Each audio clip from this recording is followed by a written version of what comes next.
Hi guys, this is Simeon from Swedish Homestead. I made a video yesterday about deep bedding and compost piles here in the greenhouse, and there was a lot of comments, a lot of conversation on my video, which I appreciate, and lots of people appreciate that, but it was too much for me to answer all the comments, so I thought I would do a follow-up video today and explain a little more in detail what it is we're doing.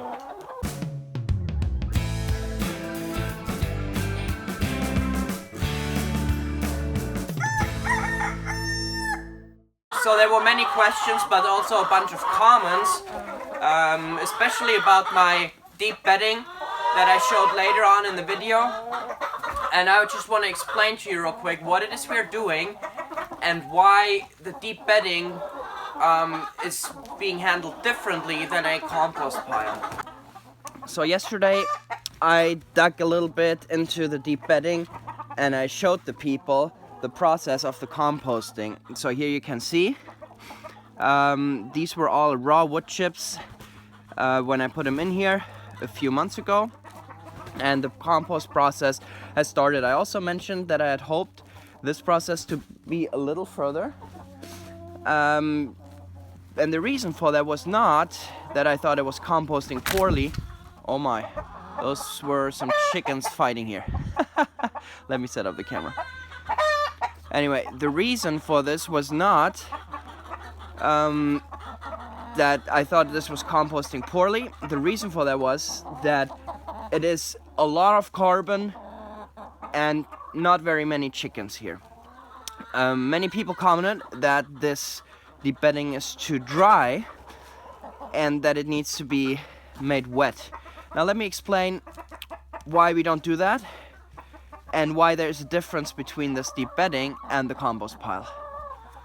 So the purpose of this deep bedding, or some people call it deep litter system, is that it will capture and bind up the manure, all the nitrogen and all the goodies in there, and that it will bind that up so it won't be lost into the air or somewhere else. We have a roof over here, so it won't wash away either. And for this whole system, it is necessary that the deep bedding you put in here, the wood chips you put in here, the sawdust or the wood shavings, that those are dry. They cannot be wet. Because this works much like a washcloth or a diaper that sucks up the moisture. Even though chickens don't urinate, their manure contains all that moisture. So you want these wood chips to be initially very dry, as dry as possible, and then this will be a slow process. You see, in a compost pile, it is a fast process. I will talk about that in a second. But here in the deep bedding, over this period of several months, the manure will be added to it slowly. The chickens will be aerating it, and with the manure, the moisture will be added as well. So it is a different kind of composting and a different kind of process. Now, it is very important that these wood chips are dry. So if you would come and water these down and get this deep bedding wet like you would with a compost pile, then the wood chips would lose their ability to bind up and suck up the moisture. It would get smelly in here. It would get wet and an unhealthy environment for the chickens. You want to have it dry. The chickens need to have it dry. We found out that with all these wood chips here, the humidity is much better in this greenhouse because they balance the whole moisture. And then the moisture that they breathe out and the moisture excuse me. The moisture that they breathe out and the moisture added by the manure gets all bound up in the wood chips, and they start burning and they start composting slowly. So when I said I had hoped it would be further, it's because I want this to be done. I want this to be compost by the time the chickens move out on pasture in April. I don't want this to be half wood chips, half compost, and that won't be achieved by adding water to this deep bedding, but that will be achieved by having the right amount of nitrogen and liquid in the nitrogen with this deep bedding, so that I need more chickens that can do this work for me. Now a compost pile is a bit different because you do not have manure or nitrogen added to it constantly if you have a pile that you're just turning the whole time.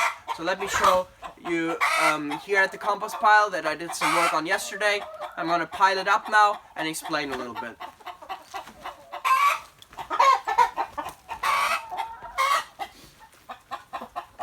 So here you can see beautifully what I told you yesterday, that I would put the roosts here and that the chicken manure would go on top of this hay overnight now and add the nitrogen to this pile. I'm going to move the roosts now.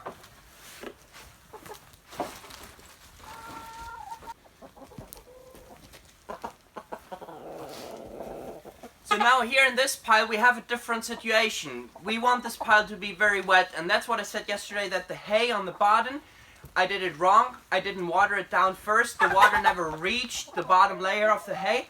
That's why I watered it down yesterday. I'm going to add some more water now and pile it up. I also showed the deep bedding under the pile, and that was all dry and no manure in it because the chickens couldn't go to it, couldn't get to it, okay? So that's also a different thing to the deep bedding where the chickens are actually doing their job.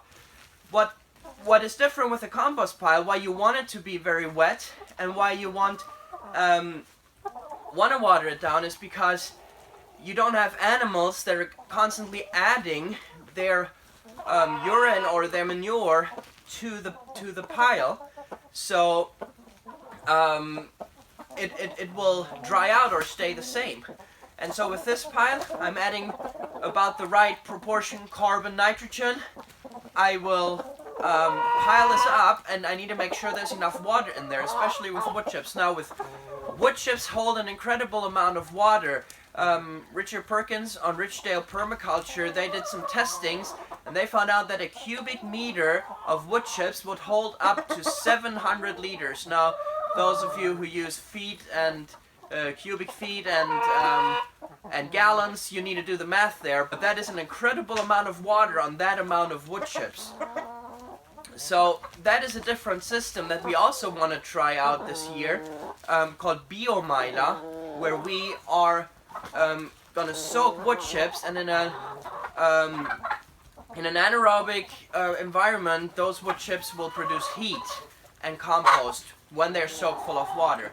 So I hope this helped you understand a little bit of the difference between the deep bedding that needs to be dry and is a diaper for the moisture added to it constantly by the animals, and the compost pile that needs to right away be completely wet because you want a fast process, a fast composting process in the pile. So these are the differences. So if you want to do deep bedding the right way, either you start off with maybe 20 centimeters and keep adding some carbon to it as it goes, and you turn it by hand.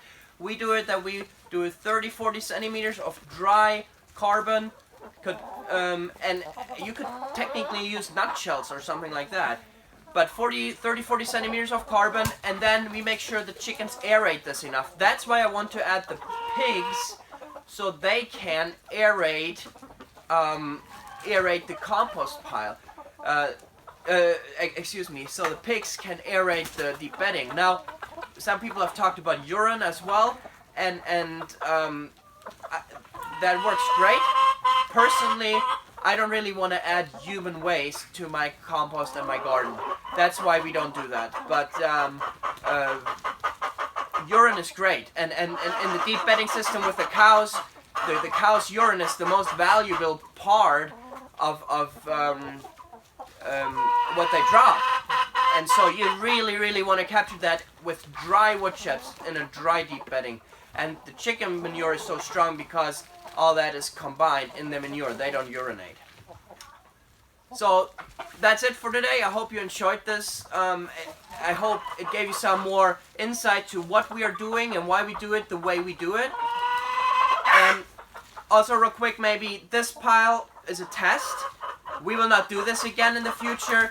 I will try to do a double layer on the greenhouse. We will try to bring in heat with this Biomila that I mentioned earlier. and we will do big compost piles outside for the chickens to feed on. But this has definitely helped to keep the temperature above freezing on days where it was a little colder outside. So thanks for watching, and thank you for your thoughts and the conversation. It's really appreciated. I just can't answer all the comments, so that's why I do this video. I hope you found that helpful. Bye bye.